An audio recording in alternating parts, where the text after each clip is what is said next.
Você já se perguntou se aquela sensação forte, aquele sonho vívido ou aquela impressão súbita vieram de Deus ou se foram apenas coisa da sua cabeça?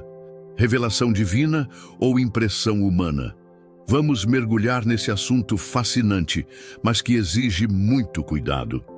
O primeiro ponto e o mais importante de todos é a primazia da Bíblia. A palavra de Deus deve ser a nossa régua para medir qualquer experiência sobrenatural.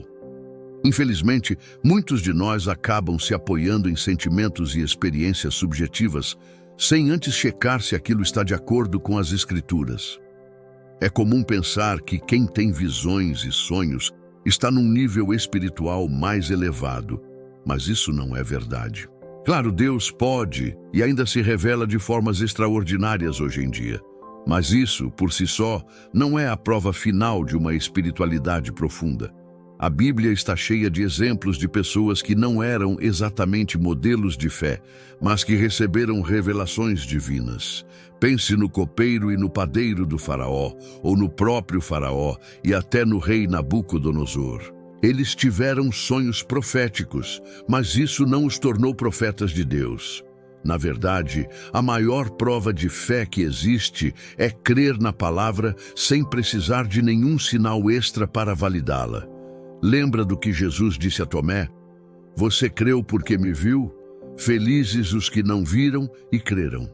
Até o grande reformador Martinho Lutero tinha um pé atrás com isso. Ele contava que pedia a Deus para não lhe enviar sonhos ou anjos, porque muitos se aproveitavam disso para tentar confundi-lo. Ele preferia orar por um entendimento claro das Escrituras. Com a palavra, ele sabia que estava no caminho certo, sem risco de ser enganado. Isso nos leva ao segundo princípio. Precisamos diferenciar o ato de receber uma revelação do chamado para ser um profeta. É muito comum alguém ter um sonho que se cumpre e já achar que recebeu o chamado profético. Mas calma lá, é um tema complexo. A Bíblia mostra que Deus deu revelações a muita gente que não era profeta. Maria, a mãe de Jesus, os magos do Oriente e até a jumenta de Balaão. Receber uma mensagem sobrenatural não te transforma automaticamente em um profeta. A famosa profecia de Joel, que diz que o Espírito seria derramado sobre toda a humanidade, com jovens tendo visões e idosos sonhando sonhos, fala sobre uma ação poderosa e ampla do Espírito Santo, que transcende barreiras de idade, gênero ou etnia. Mas isso não quer dizer que todos se tornarão profetas no sentido oficial do termo. O apóstolo Paulo deixa claro que existem diversidade de dons, e o Espírito os distribui a cada um como ele quer. Apenas alguns são chamados para serem profetas. O dom é para todos, mas os ofícios são específicos. E chegamos ao terceiro ponto, que é sobre humildade. Quem recebe uma mensagem que acredita vir de Deus deve se esconder atrás dela e não usá-la para se promover. Muitos pregadores, hoje em dia, começam suas mensagens dizendo: "O Senhor me impressionou a falar sobre isso."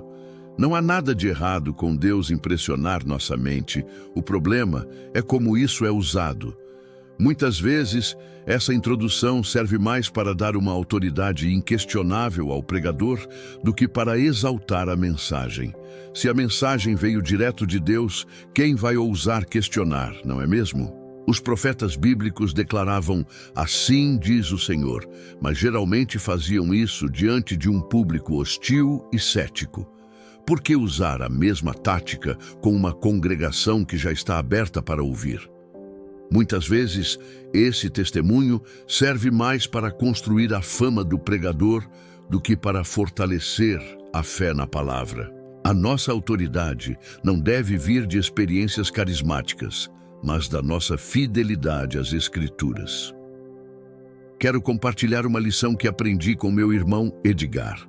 Uma vez, ele se convenceu de que um anjo apareceu para ele à noite e pediu que pregasse sobre mordomia cristã. Ele se preparou, pregou uma mensagem poderosa, mas em nenhum momento mencionou a visita do anjo. Ele poderia ter usado essa história para chamar muita atenção para si, para parecer mais espiritual. Mas ele escolheu deixar que a mensagem falasse por si mesma, sem se colocar num pedestal. A arrogância espiritual é um grande obstáculo para a forma como Deus quer se revelar a nós.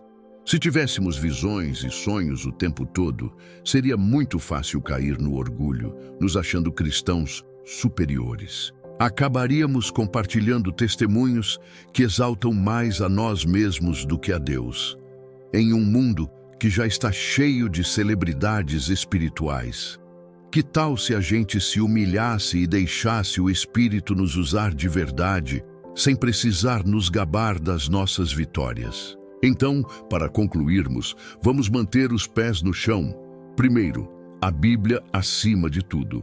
Segundo, receber uma revelação não te faz um profeta. E terceiro, humildade. Sempre se esconda atrás da mensagem. Agindo assim, abrimos um espaço muito maior e mais seguro para o Espírito Santo trabalhar de forma poderosa através de nós. Obrigado por me acompanhar nesta reflexão. Se você gostou desse conteúdo e quer continuar crescendo na sua jornada de fé, não se esqueça de se inscrever no canal, deixar o seu like e ativar o sininho para não perder os próximos vídeos. Fique com Deus e até a próxima.